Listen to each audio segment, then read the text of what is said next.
there are alternatives in a narrow sense and also in a broader sense. Now, the narrow sense is sometimes discussed. The narrow alternative is just to accept the ceasefire. Okay, that would mean ending the rocket attacks and opening the border. Okay, crucially opening the border. And there are agreements on paper about that. So in 2005, there was an agreement that Israel would allow continuous flow across the borders so the people can at least survive, and there would be no more violence. Well, a couple of months later, in January 2006, Israel rejected the agreement, as did the United States. And the reason is the Palestinians had committed a really grave crime. They had voted the wrong way in a free election, and you don't do that.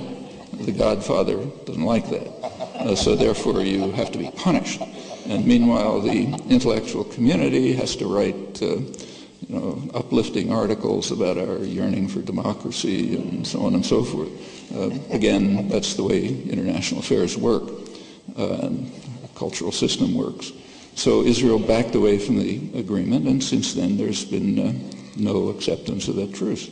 Actually, right before the present invasion, the latest invasion, December 27th, the political leader of Hamas, Khalid Mashal, proposed that they go back to the 2005 agreement. Okay? No need for an invasion. Israel didn't even respond to the request. It was much better to attack. Then you can try to eliminate the last resistance to the atrocities that continue every minute, both in Gaza, but more seriously in the West Bank, which they really care about and want to take over in the way I described. So that's a narrow proposal. You can accept the ceasefire. The broader proposal is very simple. Accept international law, which is straightforward. You have no right to be in the occupied territories.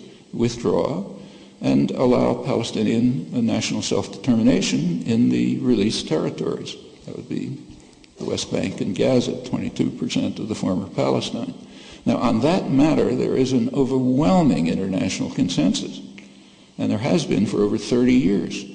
Other topics that aren't discussed here.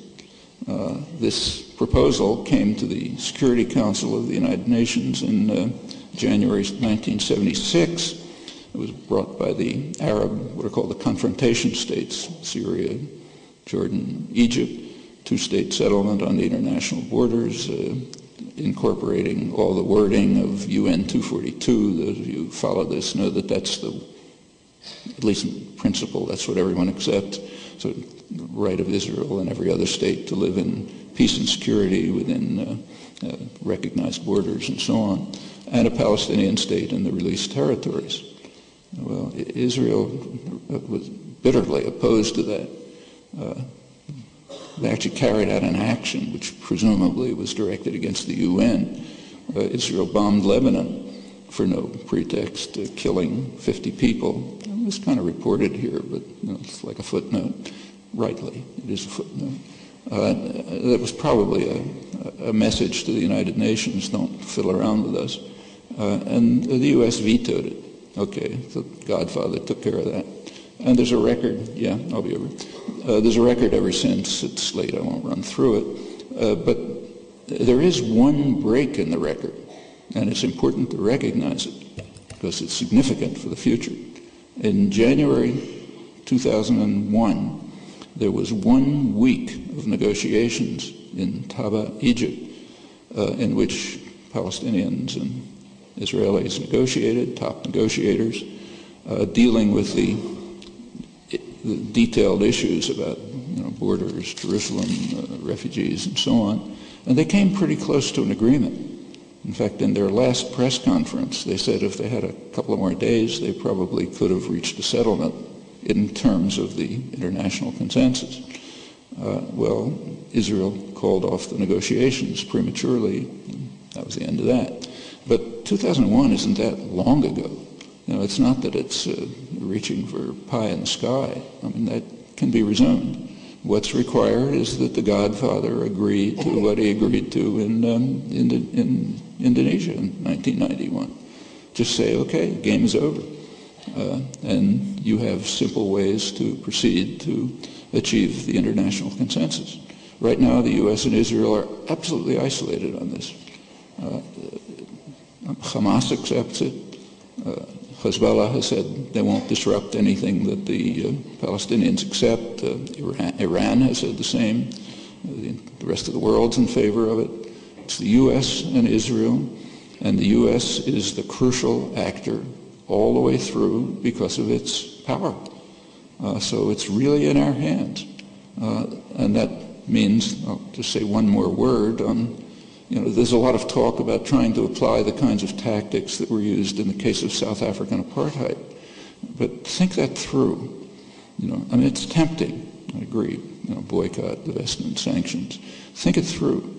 The South African boycott, divestment, and sanctions were effective after decades of education and organizing in the 1980s, at a point when Congress was passing legislation in favor of boycott, barring U.S. trade. Mayors were getting arrested, protesting against apartheid. American corporations were protesting against it. Okay, at that point, people understood what was going on, and you could have an effective campaign. And the same would be true in this case. If people understood what was going on, what you're doing, you could have that kind of campaign. But this is different. You don't need the campaign. If people understood what was going on, you could settle the problem without that, namely by getting the United States to withdraw its extreme rejectionism. And I think that focuses on the task that's really in front of us. It's an educating and organizing task, the one that was carried out over a long time to lead to, overwhelming opposition to apartheid. Okay? Then you can do things about it. And it's not easy. And the apartheid case indicates why. So in the 1980s, Congress did legislate an end to U.S. trade with South Africa. The Reagan administration evaded it. And in fact, trade increased. As late as 1988, the Pentagon declared the African National Congress, Nelson Mandela, to be one of the more notorious terrorist groups in the world. It's 1988. That's Colin Powell's Pentagon. In fact, you may know that Mandela was removed from the terrorist list just a couple of months ago. I guess it was becoming too much of an embarrassment. So, you have to, even if, even at the time when you really have the basis for achieving something, you've got to compel the U.S. government to go along with it. They've got their own interests and their own constituency. But it can be done, and it was done, and it can be done in this case too, but not without a lot of work.